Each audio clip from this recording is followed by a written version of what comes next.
मेरे प्यारे बहनों, मैं क्या देखता हूं आजकल, कम ज्ञान के कलीसियाएं कभी ब्रेड से, कभी पाव से, कभी बिस्किट से, कभी शरबत से, कभी चाय से प्रभु की देह का मजाक बनाए हुए हैं। मीठा शरबत ले लो, पता है नहीं पीछे की कहानी, क्यों दाखरस कहा गया पता है नहीं। हाँ, शरबत ले सकते हैं, हाँ ब्रेड भी ले सकते हैं, पता है नहीं। अरे पता करो, वरना प्रभु की देह के दोषी और अपराधी ठहरोगे, खिलाने वाले भी और खाने वाले भी। शायद खाने वाले ना ठहरे, लेकिन खिलाने वाले तो बहुत ज्यादा ठहरेंगे। तो मेरे प्यारे भाई बहनों, दाखरस और अखमीरी रोटी क्यों? क्योंकि अखमीरी क्या होता है? अखमीरी, जिस रोटी में खमीर ना हो, और प्रतीकात्मक शब्द के रूप में खमीर को एक पाप से रिप्रेजेंट किया गया है। पौलुस कहते हैं कि अपने आप को अशुद्धता के खमीर से नहीं, वरन अखमीरी रोटी के समान अपने आप को शुद्ध करके प्रभु के राज्य के लिए काम करो। यानी कि प्रभु की जो देह है वो निष्कलंक है, उसमें कोई पाप नहीं है, कोई झुर्री नहीं है, कोई दाग नहीं है।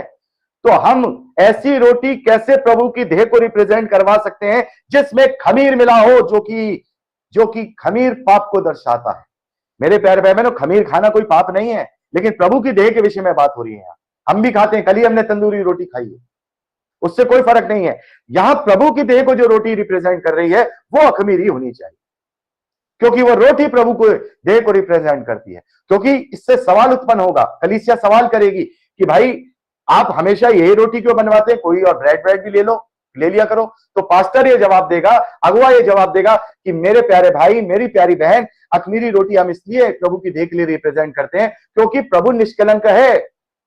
और उसके साथ अगर कोई गैर विश्वासी भी अगर वहां बैठा होगा तो समझेगा कि प्रभु हमारा निष्पाप है। ये सब चीजें इसलिए करने के लिए नहीं दी गई, केवल एक आडंबर बना दिया और आडंबर बना दिया, खाओ पियो और घर चलो। ये इसलिए है कि इनके पीछे की भौतिक चीजों को हम जानने पाए, इन चीजों को हम जानने पाए।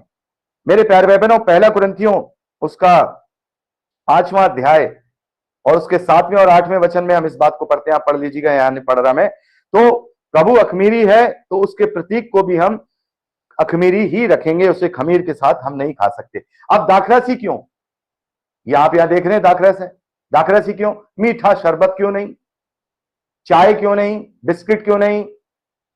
क्योंकि मेरे प्यारे भाई बहनों, पुराने नियम में वाचा बांधने का नियम होता था और वाचा लहू से बांधी जाती थी। आपको पता है, वाचा प्रभु ने भी अपने लहू से बांधी है।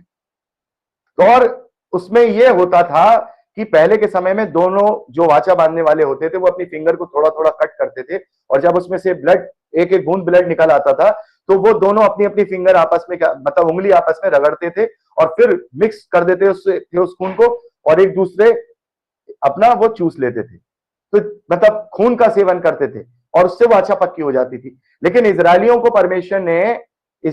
परमेश्वर ने खून का सेवन करने का आज्ञा नहीं दी है, निषेध ठहराया है।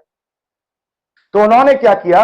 उन्होंने दाग के मधु को लहू का रिप्रेजेंट ठहराया, या हम कहें प्रतीकात्मक रूप से दाग के मधु को उन्होंने, या हम कहें दाग के लहू को उन्होंने लहू का तोड़ या उसके बदले में वो किया। देखिए मेरे प्यारे भाई बहनों, व्यवस्था विवरण ड्यूटेरोनॉमी उसका 32वां अध्याय 14वें वचन में लिखा है, गायों का दही, भेड़ बकरियों का दूध, मेमनों की चर्बी, बकरे और बशान की जाति की मेढ़े, और गेहूं का उत्तम से उत्तम आटा भी, और जो लाल रंग में लिखा है, और तू दाग का मधु पिया करता था।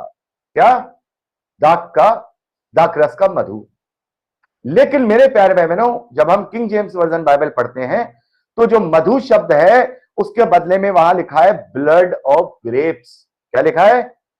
Blood of grape. और इसको जब हम हिब्रू भाषा में पढ़ते हैं, हिब्रू बाइबल में, तो वहां पर जो शब्द आया है वह ड्वाम, और उसका मतलब होता है लहू।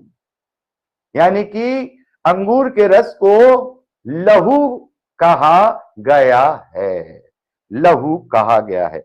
और दाखरस लहू का प्रतीकात्मक चिन्ह है। हमें यह नहीं भूलना चाहिए कि प्रभु ने काना नगर में जो पहला आशीर्क्रम दिखाया है वो पानी को दाखरस में बदल कर दिखाया है। और यह इस बात का प्रतीकात्मक रूप था कि जैसे पानी दाखरस में बदल गया, वैसे ही मैं अपने लहू को भी तुम्हारे लिए बहा दूंगा।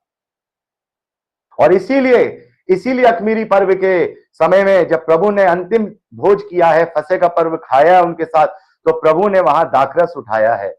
वहां पानी नहीं उठाया, वहां कुछ और नहीं उठाया, दाखरस ही उठाया। और दाखरस उठाकर प्रभु ने कहा, ये नई वाचा का वह लहू है जो बहुतों के पापों के निमित्त बहाया जाता। तो मेरे प्यारे भाई बहनों, हमें समझने होंगे महत्व। ये छोटी छोटी बातें बड़ी बड़ी चीजों को हमारे बीच में प्रचार करते हैं।